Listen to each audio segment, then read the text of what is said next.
Estás escuchando Mentes Covalentes, tu podcast de química y neurociencia, con Hugo Quintela y Clara García.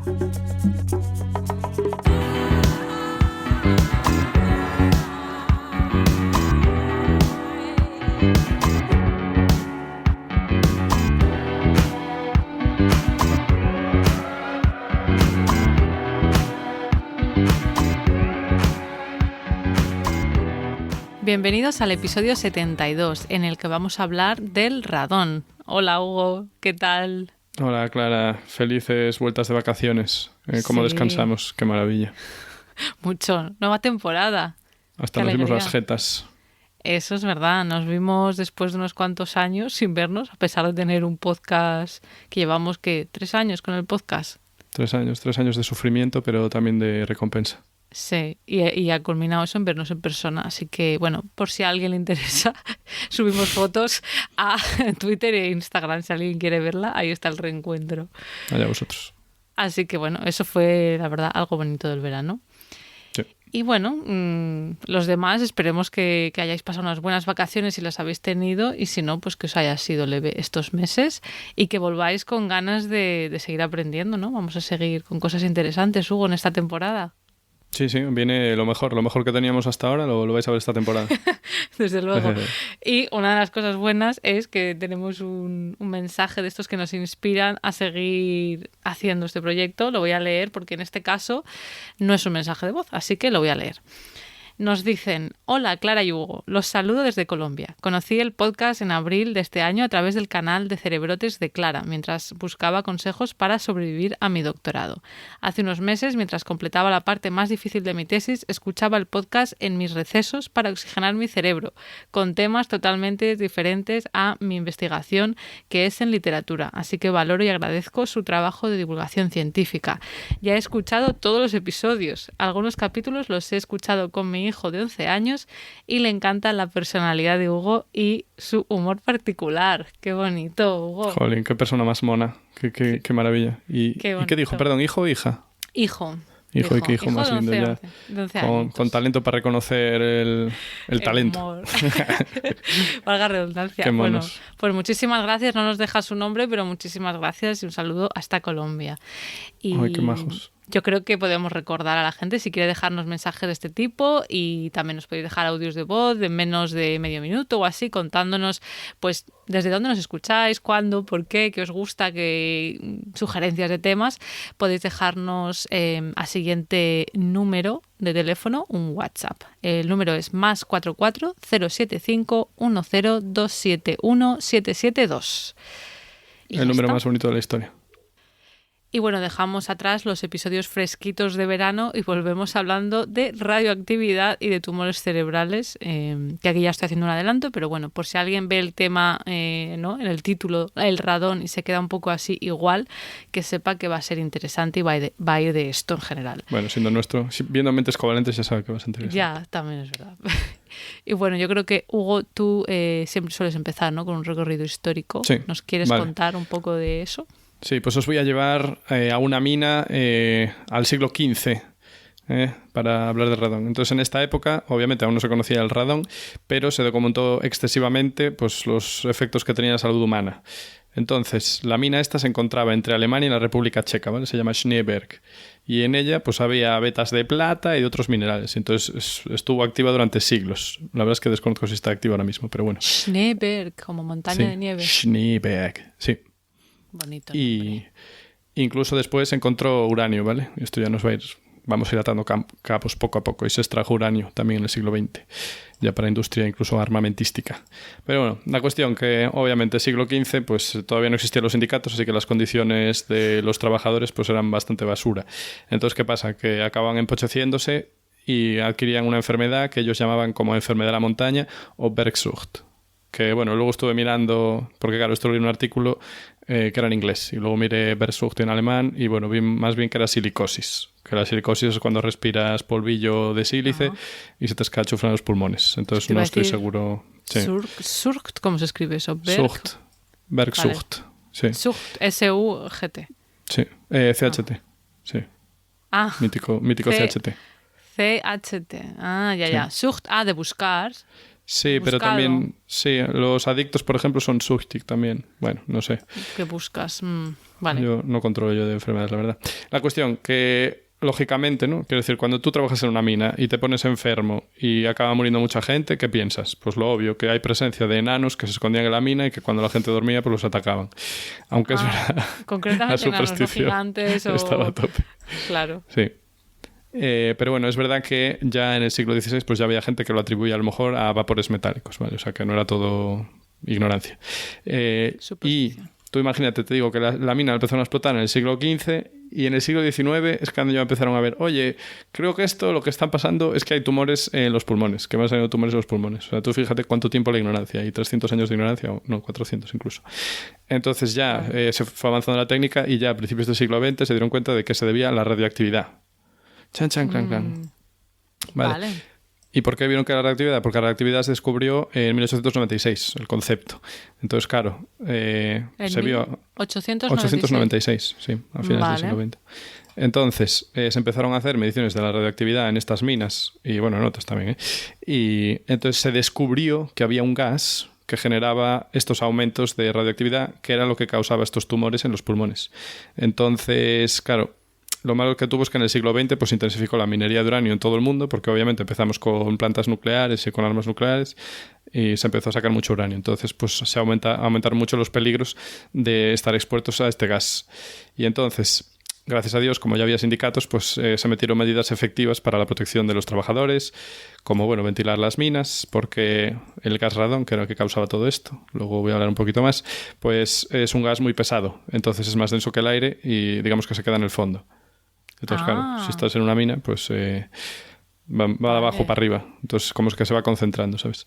Entonces, nada. Y después se metieron controles en continuo, o sea, medidores de radón, que si sois fans de... bueno, si se puede decir fans de Los Simpson, no sé, pues conoceréis el medidor de... Sí.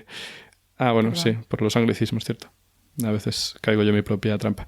La cuestión, que Los Simpson tenían un medidor de gas radón de Krusty. Supongo que los más cafeteros de Los Simpson lo recordaréis. Y nada. Y también pues se realizaron controles periódicos a los trabajadores para ver si irradiaban o no, porque la radioactividad se pega, ¿no? A ti te radian y luego tú radias. En fin. Claro. Y entonces así pues ya van controlando y viendo. Y nada, esto por lo menos en los países ricos. En los países así, digamos, colonizados o, ¿sabes? Países en desarrollo en los que se hace esto, a mí no me pregunten. Espero que se haga, pero no sé hasta qué punto. Entonces... Vale, entonces ahora sabemos que era lo que escarallaba a esta gente. Pero, ¿cómo se descubrió el radón? Bueno, pues debido a su naturaleza radioactiva y a su peculiaridad, ¿no? Porque no es un compuesto que sea muy estable, pues el descubrimiento del radón está inevitablemente asociado al descubrimiento de la radioactividad, como mencioné, y también a los elementos radio y torio. El torio ya se descubrió a principios del siglo XIX, pero el radio fue a finales de todo, en el último lustro del siglo XIX. Que fue descubierta, como sabremos muchos, por Marie y Pierre Curie. Y la radioactividad, pues Becquerel fue el que lo petó con la radioactividad, el que descubrió todo esto. La radioactividad se descubrió antes que el radio. Sí, correcto. Y entonces el radón en sí pues fue descubierto por un químico que no sabes de dónde era. ¿Alemán? Sí. Friedrich Ernst Dorn. Muy, muy complicado decirlo todo seguido.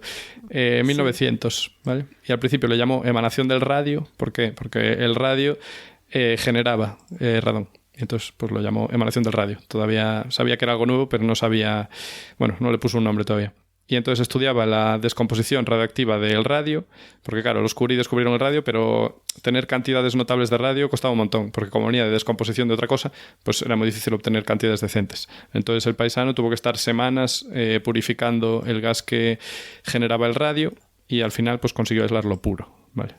Entonces, estas cantidades le permitieron también determinar que era un gas noble, ¿vale? Los gas nobles son los que están a la derecha de toda la tabla periódica, se llaman nobles porque son todo lo contrario a la promiscuidad, no les gusta reaccionar con nada.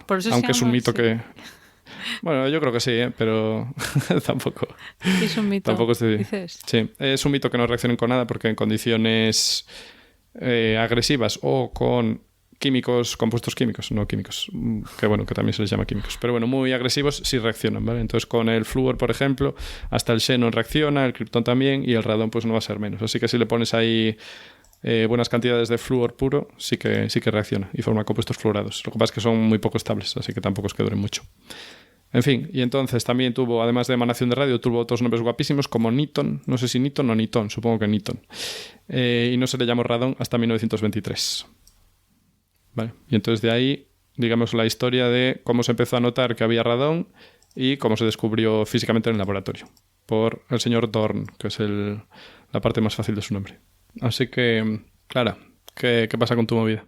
Pues yo ya sabéis que suelo hablar del cerebro y de neurociencia y psicología, pero voy a hablar primero de lo que se sabe más en realidad en cuanto a efectos perjudiciales para la salud del radón, y que es lo que has comentado tú antes, que tiene que ver con el cáncer de pulmón. ¿Vale? O sea que se sabe que el radón es una de las causas de cáncer de pulmón, eso está bastante claro, hay muchísima evidencia científica, y se calcula que el radón sería responsable de entre un 3 y un 14% de los casos de cáncer de pulmón en un país, dependiendo de muchas cosas como pues los niveles medios de radón que haya en ese país, también de la prevalencia del tabaquismo, ya que es más probable que el radón cause cáncer en aquellas personas que fuman. Cáncer de pulmón, me refiero. O sea, que son combo 2 en 1, la verdad. Doble ataque al pulmón. Y como tú has dicho, pues esto se observó por primera vez en mineros de uranio que estaban expuestos a altas concentraciones de radón, pero luego se ha visto en estudios posteriores que también a concentraciones mucho más bajas de radón, como las que se pueden encontrar en viviendas, dependiendo de eso, del país, de la zona del país, etcétera, pues eso también puede suponer un riesgo para la salud y puede contribuir a casos de cáncer del pulmón. Entonces, sí, interesante a la vez que, bueno... Ya no nos gusta tanto la química, ¿eh? Ya. Y bueno, por comentar un poco por encima por qué causa el radón cáncer de pulmón, pues así de manera general, la inhalación de este gas resultarían subproductos que quedarían atrapados ahí en el tejido del pulmón, y esos subproductos continuarían emitiendo partículas alfa, y esta radiación ionizante produce daño oxidativo en el ADN, lo cual causa inestabilidad de ese material genético al producir daños que a veces pues no se pueden reparar, y eso pues hace que esos daños puedan dar lugar a cáncer, ¿no? Que el cáncer tiene que ver con mutaciones en el ADN. Luego veremos un poquito más qué es eso de la radiación alfa. Y lo de ionizar es eso, que le arrancas electrones a átomos que están en tu cuerpecillo, y aquí en este caso pues en el ADN. Entonces, claro, se desestabiliza y se tiene que restabilizar, pero ya como se restabiliza ya hace lo que le da la gana y... Claro, el cuerpo no es perfecto. Y esta era un poco la introducción. Luego hablaré ya de cerebros, pero quería pues hacer esa mención al cáncer de pulmón, que es lo más común y lo que mejor se conoce. Así ¿Y si no es que continúe yo? Sí, te devuelvo la palabra. Pues entonces vamos a aclarar lo de la radioactividad, ¿vale? Y para saberlo hay que entender de dónde viene el radón, ¿vale? Porque el radón tiene distintos isótopos. Ya hablamos de los isótopos en el capítulo, no sé, el del plomo quizás. Y claro, los isótopos, ¿qué son? Bueno, en el caso del radón tenemos muchos isótopos y el más estable es el radón 222. Ah, qué bonito. Guapísimo, 222. muy fácil de acordarse. Los 3 patillos. ¿Vale? Y este radón tiene una media aproximada de 3,8 días. Este es el que más vida media tiene, se dice. O sea, es el que más tiempo dura antes de desaparecer. 3,8 días es la vida media, días, has dicho. La vida media, sí. Sí, que la vida media es, si tienes hoy 100 átomos, en 3,8 días de media vas a tener 50 átomos. La mitad. Vale, eso es la vida media. El tiempo que tarda en desaparecer la mitad del material y convertirse en otra cosa. Entonces, pues tampoco dura tanto. No, le pide poquito. Entonces, el 222 define el isótopo de radón, ¿vale? Y 222 es el número másico. ¿Y qué es el número másico? Es la suma de los protones del radón más sus neutrones. Vale, entonces, si nos acordamos, había dos números. El número másico, que es el que acabo de decir, y quizá el más importante, que es el número atómico. Y el número atómico... Sí. Perdón, te iba a decir que cuando ponen las carátulas de las portadas donde hablamos de un elemento... es el que vemos. El que atómico. Vemos el atómico, el que vemos en las tablas periódicas. Correcto. ¿No? ¿Por qué? Porque el atómico es lo que dice de qué átomo estás hablando, por eso se llama atómico. ¿De qué elemento hablas? Pues con 86, pase lo que pase, siempre vas a tener un átomo de radón. Me da igual lo demás. Como tienes 86 protones en el núcleo, es un radón. Y el 222 no es más que la suma de esos 86 protones más los neutrones que tiene en el núcleo. Es decir, si hacemos matemáticas rápidas para genios, pues tiene 136 neutrones. ¿Vale? Porque 86 más 136 son 222. Entonces, ¿qué pasa? Que dependiendo de la cantidad de neutrones que tenga en el núcleo va a ser más o menos estable. No me voy a meter en... ¿Por qué? Porque no tiene por qué ser cuantos más mejor, ni tampoco cuantos menos. Es cuanto más equiparado con los protones mejor. No, porque como ves el más estable, tiene 136 neutronazos y solo 86 protonazos. Claro, vale, ¿no? Sí, pues no. Y entonces, si el radón se autodestruye tan rápido... ¿Por qué hay tanto radón? Bueno, no dijimos si hay mucho radón, no. La verdad es que el porcentaje de aire es muy poquito, es un elemento traza. Pero bueno, ¿por qué sigue habiendo radón si desaparece tan rápido? Bueno, pues vamos a meternos entonces ya de lleno a la radioactividad. Bien, radón 222. Resulta que el radón 222 es el producto de la descomposición radioactiva del uranio 238. Lo cual creo que todos esperábamos. Vale, entonces, ¿qué dijimos? Que estos señores están en unas minas que antes sacaban plata y cobalto, pero en esas minas había uranio. Y el uranio 238 resulta que es el isótopo más estable de uranio. Más estable, correcto. Vale. Entonces, ahora, hablaste antes de la radiación alfa. La radiación alfa, ¿qué consiste? Que un átomo pierde de su núcleo 2 protones y 2 neutrones a la vez. ¿Vale? Vale. Y eso, si lo piensas, al final es como perder un átomo de helio, ¿vale? Porque el átomo de helio tiene 2 protones y 2 neutrones, el isótopo más estable. No vamos a meterlos en isótopos, ¿vale? Pero es como si pierdes un átomo de helio, ¡paf! Pero que no tiene electrones, ¿vale? Pero bueno, es como si el núcleo dice, pues me acaban de arrancar un átomo de helio. Entonces, ¿qué pasa? Que pierde protones y por lo tanto se convierte en otro elemento distinto. ¿Vale? Claro, porque es lo que le caracteriza a cada elemento, es el número de protones. Entonces, la radiación alfa es muy poco penetrante, o sea que se puede parar con nada. Unos cuantos centímetros de aire ya, digamos que paran todas esas partículas que salen, porque son muy, muy reactivas, digamos. Entonces, con poca cosa ya, ¡pam!, las paras. Luego, tenemos otro tipo de radiación, que no la mencionamos aún, que es la radiación beta. ¿Qué eso qué pasa? Que tú tienes tu átomo de tranquis y uno de los neutrones de su núcleo desprende un electrón, ¿vale?, que sale despedido y pasa a ser un protón. O sea, el neutrón... Sí, porque el neutrón tiene masa neutra, entonces claro... el neutrón. Sí, el neutrón tiene masa neutra, entonces digamos que si lo divides y le sacas un electrón, pues lo que queda es un protón. Qué bonito, ¿verdad? La verdad es que es maravilloso. Qué lío. Pero, o sea, ¿tú le puedes quitar un electrón a un neutrón? Sí, a veces pasa. No a un átomo, sino a un neutrón. Claro, a un neutrón dentro de un átomo, el tipo está ahí, ¡ay, que estoy incómodo! ¡Ay, que me están presionando! No sé qué, ¡paf! Y entonces se convierte en un protón y escupe un electrón. ¿Vale? Y eso es la radiación beta. La radiación beta es el electrón que sale. Bueno, solo pensemos que los átomos, algunos átomos no son estables porque tienen ahí muchos neutrones que están muy apiñados y tal, y no están cómodos protones y neutrones, se empujan entre ellos y a uno como que, ¡ay! ¿Sabes? Lo aplasté y le saqué un electrón y dejó de tener masa neutra porque como lo quité algo negativo, ¿qué es lo que me queda en el núcleo? Pues algo positivo. Entonces aumenta su número atómico y se convierte también en otro elemento. Capiscos. Vale, o sea, claro, quitas el lo que pasa lo entiendes. Lo que pasa es que es un poco locura, lo entiendo, ¿eh? O sea, porque es en plan, de repente ahora me estás diciendo que los neutrones y los protones son intercambiables. Pues sí, te lo estoy diciendo. Cosas de la radioactividad. Wow. Es fascinante. Complicado. Bien, y esta radiación es poco penetrante también, pero más penetrante que la otra. Se puede tener con una lámina de aluminio de unos pocos milímetros. Vale, para que tengamos ese contexto. Entonces, claro, si tú te acercas a algo que dices, cuidado, emite radiación alfa.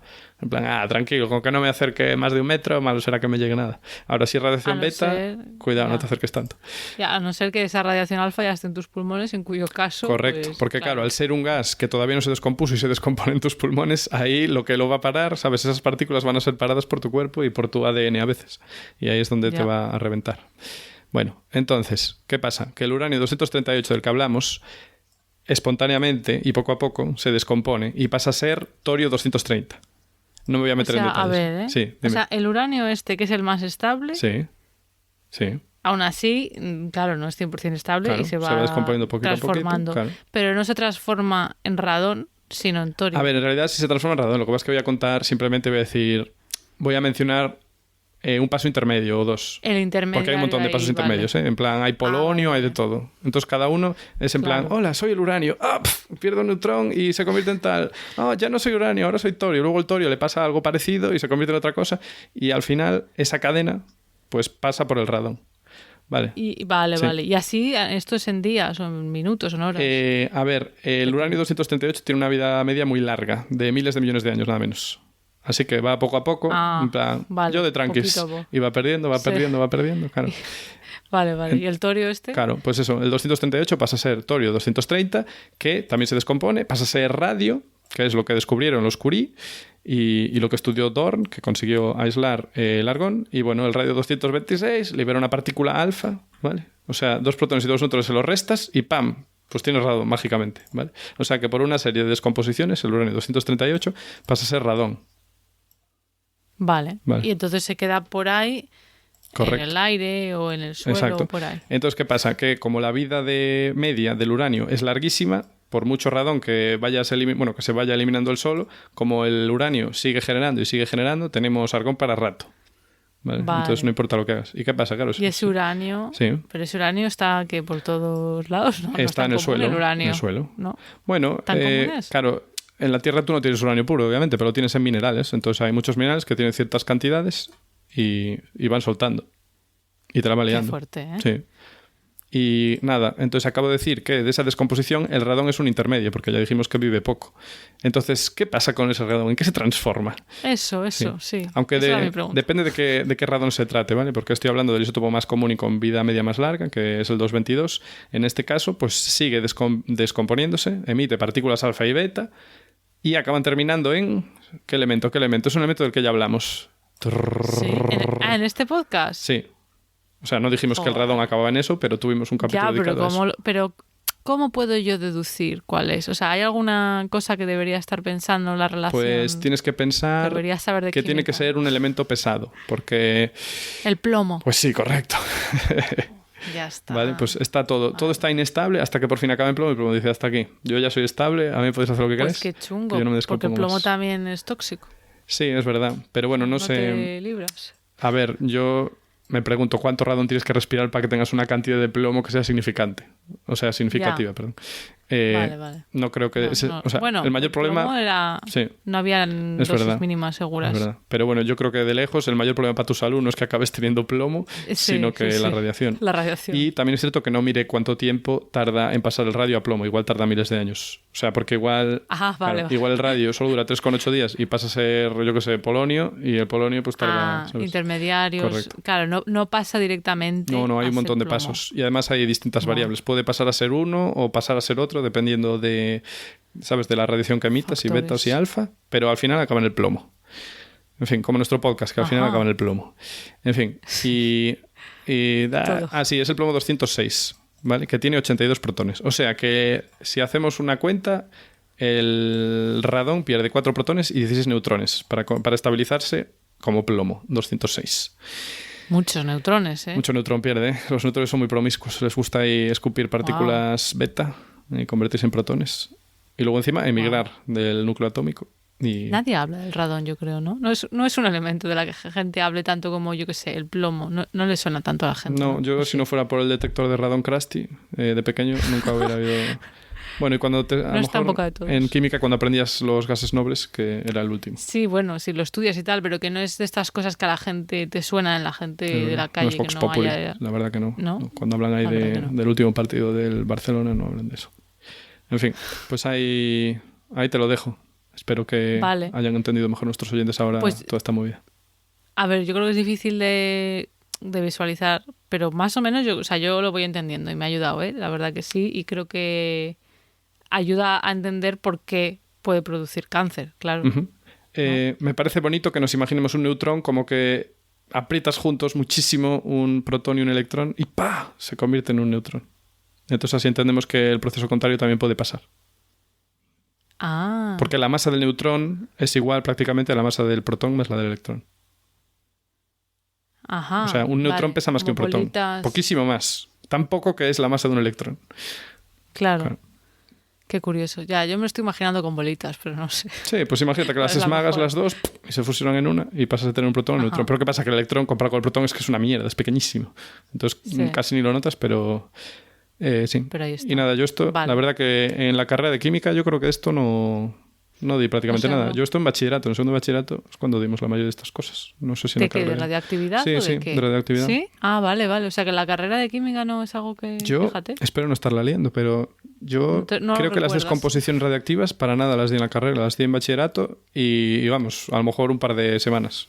Pero era muy divertido. Pues En plan, ¿en qué se yo no me convierte el acuerdo. átomo de no sé qué si pierde un alfa y no sé qué? Y yo, ay, qué divertido.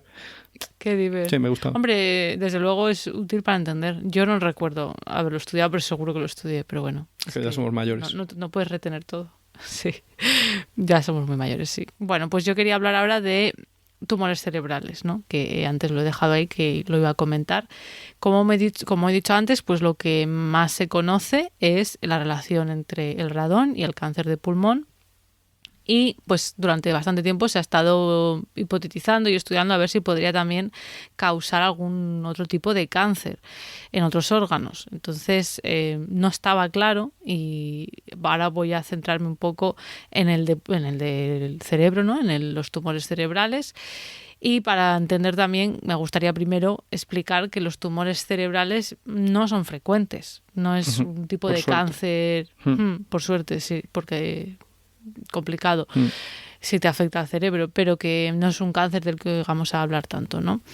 Y en Europa, para que nos hagamos una idea, otra vez europecentrismo, pero es el dato que he encontrado, la incidencia es de entre 5 y 6 casos por cada 100.000 habitantes aproximadamente.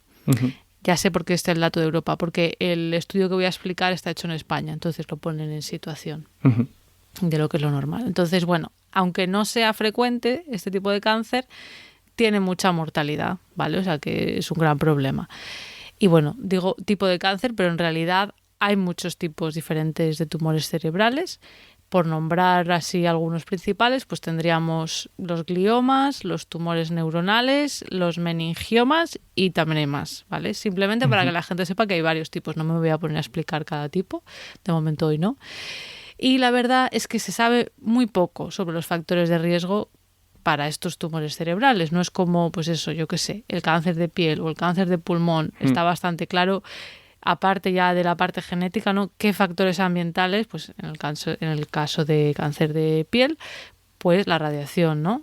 Ultravioleta, la exposición solar.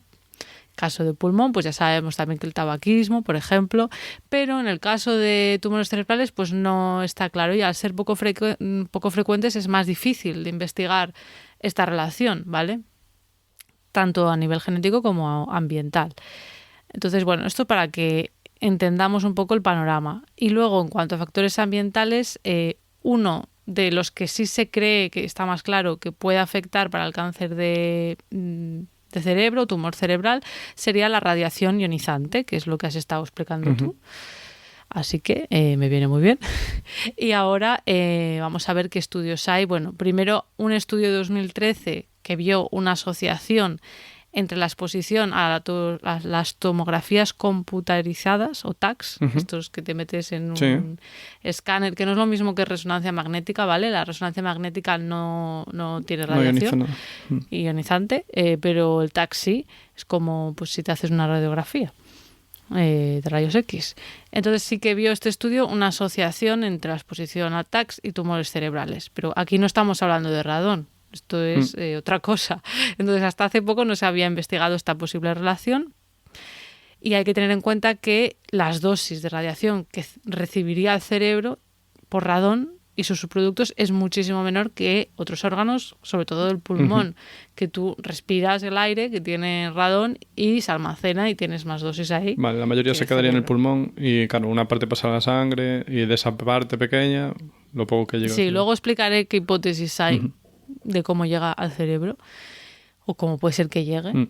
Entonces me voy a centrar en un estudio que me ha parecido muy interesante, que se realizó o se publicó en 2017 y se publicó en la revista científica Scientific Reports, que para quien no pertenezca al mundo científico, pues es una revista del grupo Nature, de estas que, pues oye, tienen prestigio, que ya sabemos que no hay que juzgar al libro por la portada, ¿no? Como dijimos en uno de estos debates que tuvimos, tertulia científica.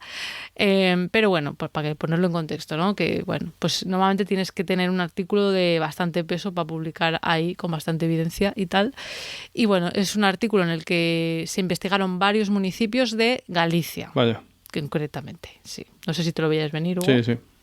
Sí, vale, ya estás muy ahí puesto tú al tema, ¿no? Bueno, mucho no, pero algo. No, te suena, vale. Entonces, para nuestros oyentes no españoles, yo creo que ya lo hemos mencionado varias veces, pero por si alguien se ha incorporado hace poquito, pues Galicia es una región de España, ¿vale? Situada en el noroeste. Encima de Portugal, justo. Si Portugal se extiende en línea recta para arriba, eso es Galicia. Ahí está. Y desde donde es Hugo. La mejor parte, la verdad. Por si acaso. Sí. Que se habla gallego y, de hecho, el gallego y el portugués se parecen mucho. ¿Verdad? Sí, pero eso ya hablaremos en otro capítulo. Así vamos a hacer un capítulo. Sí. En fin.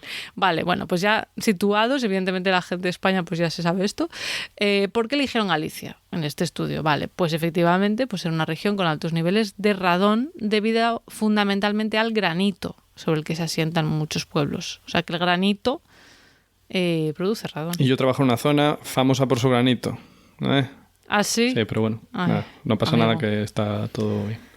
Está todo controlado, sí. Vale. Bueno, pues en este estudio se incluyeron 251 municipios gallegos, o sea, bastante, ¿vale? Bastante, lo que pasa que, bueno, 64 pues no fueron incluidos en el análisis por no contar con al menos 3 medidas de radón. Uh-huh. A mí me da la sensación de que era un estudio pues bastante de ir al detalle y de intentar hacerlo bien, ¿sabes? Porque con una medida... cogieron casi todos los municipios, además.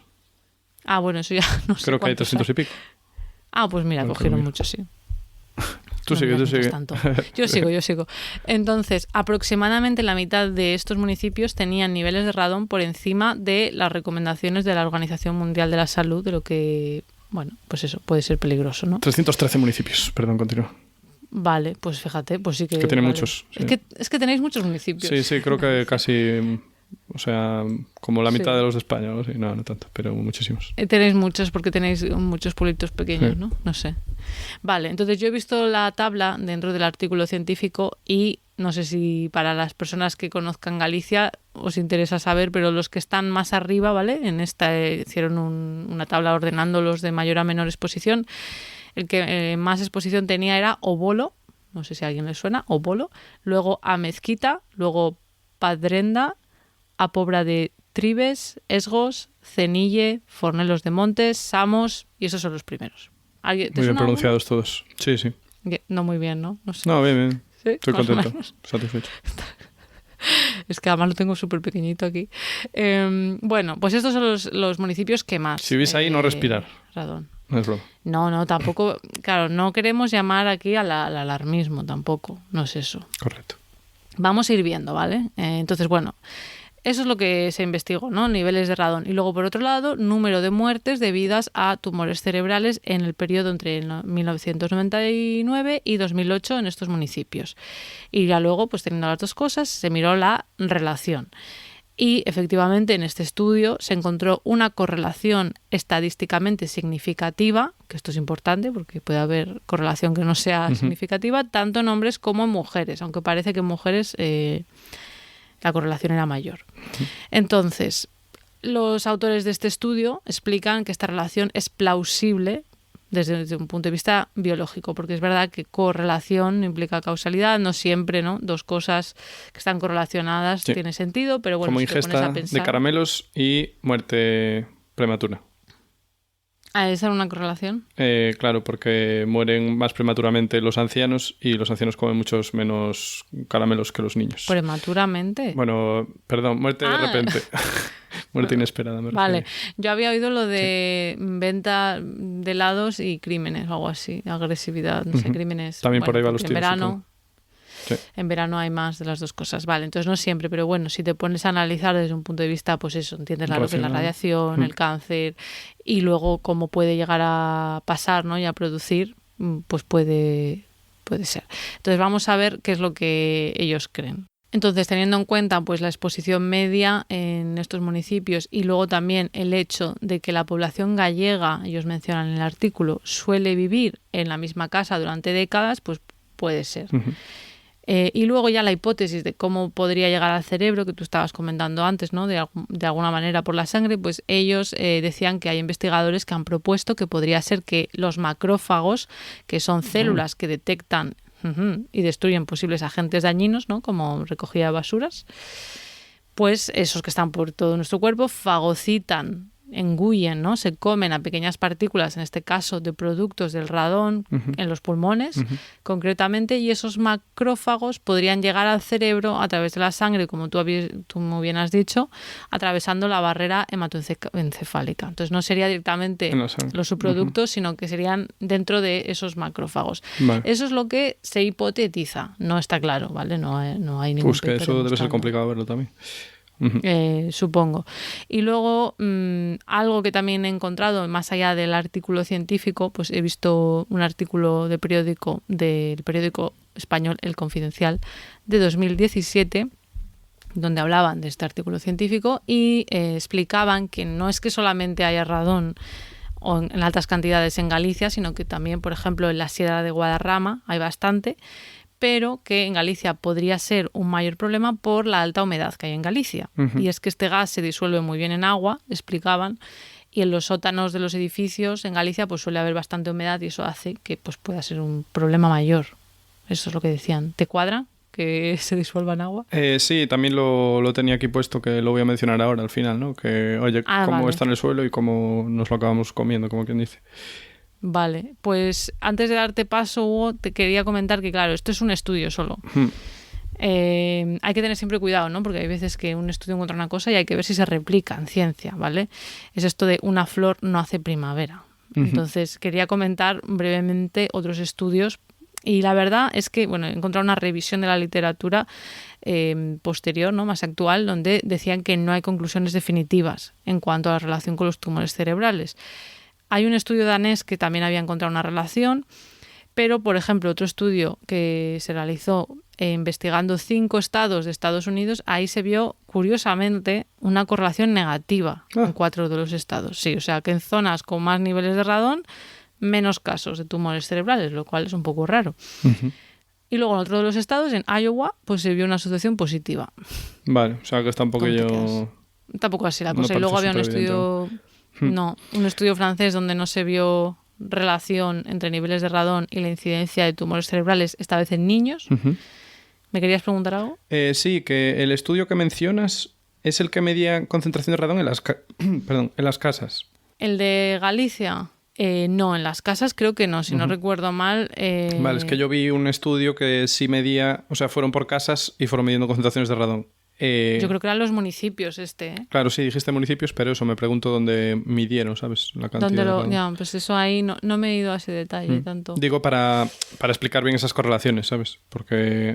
Sí, de hecho luego voy a explicar si lo que dicen los autores tiene que ver con eso que estás diciendo, pero a ti te da la sensación de que en la casa es más fiable porque dependerá de cada casa. Claro, depende, o sea, por lo que estuve viendo, depende de la habitabilidad, porque si vivieses en un sótano, pues lo tendrías mucho más chungo. Si vives en una zona que no haya viento, pues bueno, supongo que también. Quiero decir, si vives en zonas no ventiladas que estén cerca del suelo, entiendo que sería mucho más proclive que si vives en una zona urbana con edificios muy altos que están muy lejos del suelo, entonces no te vas a... Pero bueno, exacto, o sea, que habría que ver el muchas agua. Variables. Como dices también, si la principal fuente es el agua, pues ya cambia. Pero como uno se sabe. Exacto.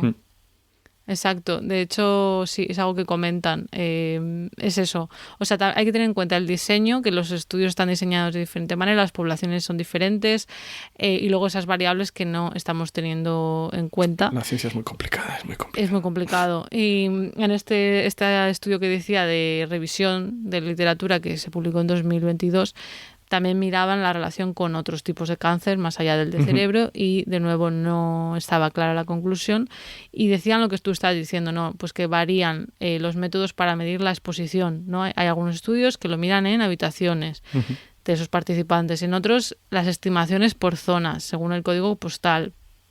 Entonces la mayoría utilizan medidas es que son estimaciones, no medidas directas, ¿vale? Y luego estos autores de la revisión de la literatura dicen que países como España y Reino Unido tienen niveles más altos de exposición al radón y que deberíamos centrarnos más en estos porque lo que encuentres va a tener, ¿no?, más fiabilidad. Y luego el hecho de que en algunos países las familias vivan más años, ¿no?, en una vivienda, como pasa en España, que esto es lo que comentaban también los autores del estudio. Y luego, en cuanto a otras medidas que no estemos teniendo en cuenta, exposición a rayos UVA, uso de tabaco y lo que tú has comentado de... Ellos dicen radón en agua subterránea. No sé si te referías... Sí, bueno, sí, en el agua que acabas bebiendo con H por B. Así que la conclusión es que hay que seguir investigando, pero de momento nos tenemos que preocupar más por el cáncer de pulmón. Sí, lo que pasa que como yo me centro en neurociencia, pues por eso he hablado más del de tumores cerebrales, pero no es porque sea la principal preocupación. Pero bueno, pues habrá que seguir investigando. Y te devuelvo la palabra. ¿Nos vas a hablar ahora de algo del suelo? Recojo esa palabra y sí. Entonces, presencia en el suelo, ¿no? ¿O de dónde sale? Bueno, pues, eso. Como comentamos, el uranio 238, que es el más común y el de vida media más larga, miles de millones de años nada menos, pues está presente en cantidades notables en muchos suelos a nivel geológico y especialmente, como comentaste antes, en los granitos. Entonces, como dije, pues eso que hace que vaya poco a poco liberando. Por cierto, que estuve mirando y la verdad que la presencia en granito, o sea, hay, pero es poco el uranio que hay como 10 o 20 partes por millón, o sea, un 0,0001 en peso. Vale. Sí, o sea, es poco, pero ese poco si se va acumulando y claro, la radioactividad, pues con un poquito ya te puede fastidiar. En fin, entonces eso hace que los minerales vayan poco a poco pues desprendiendo radón, ¿vale? Porque se descompone ese uranio, acaba generando radón y, como decías, pues va a aguas subterráneas. Y también puede ir, si yo qué sé, si vives en una casa, como digo, en un sótano y que tienes cerca granito, pues poco a poco, por grietas y tal, pues se puede ir concentrando en tu sótano, vamos, si no está bien ventilado. Y la concentración de radón que se determina como dañina es a partir de 300 becquerelios por metro cúbico. Becquerelios, los becquerelios, que son las unidades de radiación internacionales. No me meto en eso, que yo soy químico, no físico, nuclear. Y nada, estuve mirando eso, como ya dijiste más o menos, los sitios de España, ¿no? Que además de Galicia, pues también parte de Asturias y Castilla-León y partes de Extremadura y Andalucía, pues también se registraron en viviendas. Pues se hicieron pues un estudillo que fueron midiendo en viviendas y en bastantes núcleos de población de Galicia pues se detectaron que se superaban esos niveles y también en algunas de estas comunidades que acabo de mencionar. Y esto pues probablemente se debe a esa composición de suelo granítico. O sea, ¿sabes? O sea que, donde hay granito, claro, pues suele pasar eso. Que no depende solo de lo que esté hecho de qué material esté hecha la casa, sino de dónde se asienta esa casa. Sí, eso, pues si tienes ahí un sótano un poco que está ahí muy aislado y tal, pues... Eso es lo que he entendido yo, que es más los sótanos lo que es un problema. Porque está más cerca de esa tierra, claro, de esa piedra. Y se acumula abajo, ¿sabes? Como no es más ligero que el aire, pues se queda ahí estancadillo. Y estuve mirando así en Latinoamérica, vi un par de, ¿cómo se dice?, diarios, y entonces vi que la presencia de radón es relativamente alta en el norte de México, en algunas zonas de Venezuela y Ecuador, que son eso, pues las que se encuentran en la cabeza de concentración de radón. Aunque países como Colombia, Paraguay y Bolivia, pues no hay datos de, bueno, al menos del centro McLaughlin, que miré. Y nada, finalmente, como nota marginal, que sí que recuerdo que en Galicia pues salieron varias noticias de que, por ejemplo, tuvieron que reformar edificios públicos, que no voy a decir cuáles son, para modificarlos porque habían notado presencia demasiado alta de radón. Entonces tuvieron, y no sé si hubo también casos de cáncer de pulmón. Y entonces tuvieron que acondicionarlos para que no se concentrara el radón ahí. Y eso, pues las viviendas, pues obviamente, pues si no tienes un medidor no lo sabrás. Pero bueno, eso, a no ser que tengas un sótano muy aislado y nada ventilado que esté en medio de la tierra, pues tampoco que no hay que rayarse. Ya, no lo sé hasta qué punto. A ver, difícil saberlo. Al final te vas a rayar por el radón si fumas. Pues deja de fumar y luego encárgate el radón, por ejemplo, ¿no? Desde luego hay Quiero decir, hay tantos factores. Claro, hay cosas que son más fáciles de cambiar y que a lo mejor tienen más impacto. Sí, que a lo mejor si miras es peor coger 8 vuelos al año que tener concentración X de radón, ¿sabes? Por esto de la radiación y todo eso. Eso ya en fin, no lo hemos comparado. Sí. Bueno, pues está bien. Me gusta que hayas también comentado lo de los países también de Latinoamérica, ya que hay oyentes que nos escucháis desde ahí. Es que es más complicado mirar. Hay menos datos, ¿no? Estamos Por eso fallamos sesgados. Perdonad. Fallamos. Pues muy interesante, y ahora yo lo que quería decir, Hugo, es qué se puede hacer, porque está muy bien saber los peligros, pero de nada nos sirve si no se ponen soluciones, Sí. aunque no está en nuestra mano, no es tan fácil. La buena noticia es que se pueden hacer cosas para reducir la exposición de radón. La mala es que a menudo no se implementan las medidas necesarias, lo cual es un poco frustrante, pero nos da, bueno, pues no, la oportunidad de mejorar como sociedad. Bien, bien, positivo. Esperemos. Yo qué sé, como en su día la gasolina y el plomo, ¿no? Pues Es que eso esperemos. era criminal, madre mía. Exacto. Las pinturas. Interesantísimo ese Entonces, capítulo, bueno. no dejes de escucharlo. El plomo. Bueno, pues el Consejo de la Unión Europea estableció en 2013 que, bueno, tampoco hace tanto. O sea, Sí, 10 añitos. que unos estándares, estableció esos estándares básicos de seguridad, exacto, que obligan a los Estados miembros a desarrollar planes de acción, ¿vale? Para solucionar un poco este problema. Y lo que he visto es que muchos países europeos y la mayoría de estados de Estados Unidos tienen códigos de construcción que siguen estándares internacionales que se establecieron en 2015. O sea que los códigos existen. Luego otra cosa pero muy es... nuevos. Claro, entonces a pesar de códigos, estos códigos que hay, y luego hay disponibles guías y manuales gratuitos, pues los propietarios de las viviendas no necesitan analizar los niveles de radón, ni mitigar, ni remediar nada. O sea, no hay una ley que te obligue a hacer eso.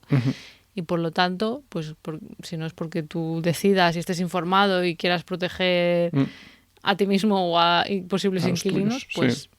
Pues mira, buena labor la de este podcast para que tengamos una cosa más en cuenta. Sí, para concienciar. Sí, bueno, sobre todo para la gente que yo que sé que pueda hacer algo, ¿no? Depende. Si tienes una constructora, a lo mejor puedes hacer algo. Seguro. Estarán, dándose de leches para implementar medidas constantes.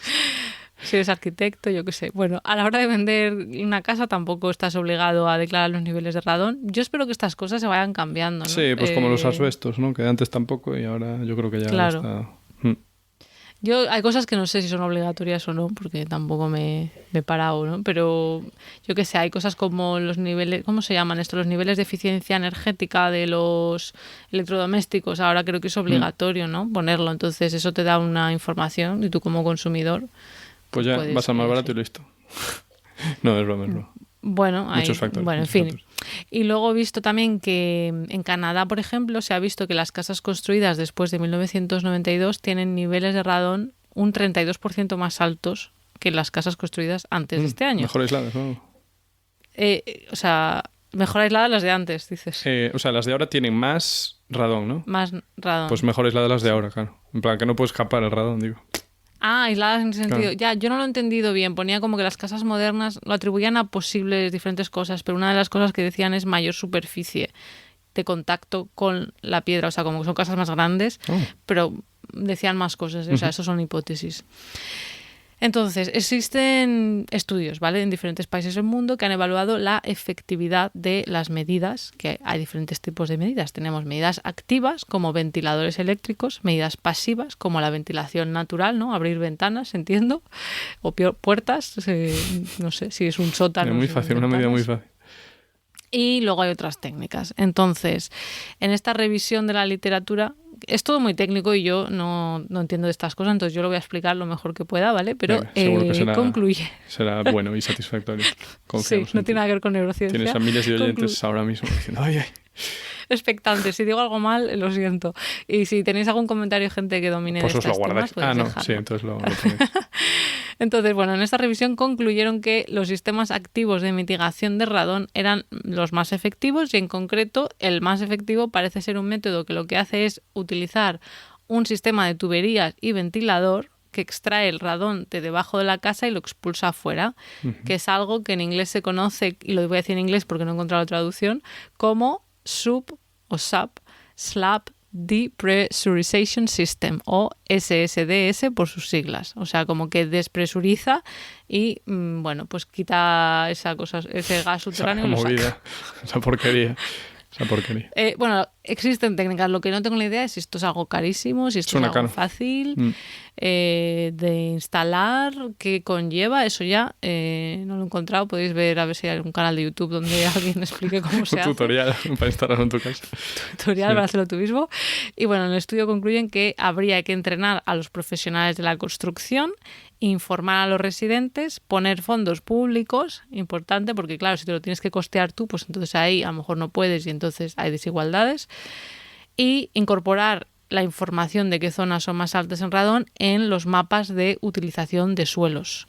Y por supuesto, hacer cumplir los códigos de construcción, que si no los haces cumplir, pues de nada te sirve. De acuerdo. Y esa es mi conclusión. Hasta aquí hemos llegado. Que hagáis algo. Nada, bien. Lo veo. Y si no podéis, pues oye, ponedes un extractor en el sótano y ya está. Pero vamos, esto es un esfuerzo colectivo, ¿no? Que tienen que... No sé. Claro, si es un edificio grande, correcto, claro. Pero bueno, si es una casita, pues... No lo sé. Bueno, al menos espero que este podcast sirva para que tengamos una mayor concienciación del tema, porque yo no tenía ni idea de todo esto. Entonces, al menos tenerlo en la mente y si vives en una zona pues de altos niveles, pues te puedes informar y ver si se puede hacer algo. Y yo qué sé, si no, pues metemos presión a las autoridades competentes. Sí, desde aquí es lo que hacemos siempre. Ya llevamos 500 escritos a las administraciones públicas. Bueno, si no por Twitter. Sí. Efectivamente. Ya está. ¿Te parece terminar aquí? Sí, yo, vamos, ya no tengo nada más que decir. Hasta aquí por hoy. Muy bien, bueno, pues hasta aquí el episodio de hoy. Como siempre, la información con las referencias estarán en la web de Podcastidae, que es la red de podcast a la que pertenecemos. La página es podcastidae.com y si queréis apoyarnos, pues podéis darle al botón de suscribirse desde vuestro productor preferido, desde el que nos sigáis, y darle a me gusta, dejarnos comentarios que intentamos responder y luego ya, para estar al tanto de novedades, como por ejemplo de que nos hemos visto en verano, pues nos podéis seguir en redes. En Twitter estamos como @cobalmentes y en Instagram y Facebook como Mentes Covalentes. Hasta la próxima. Venga.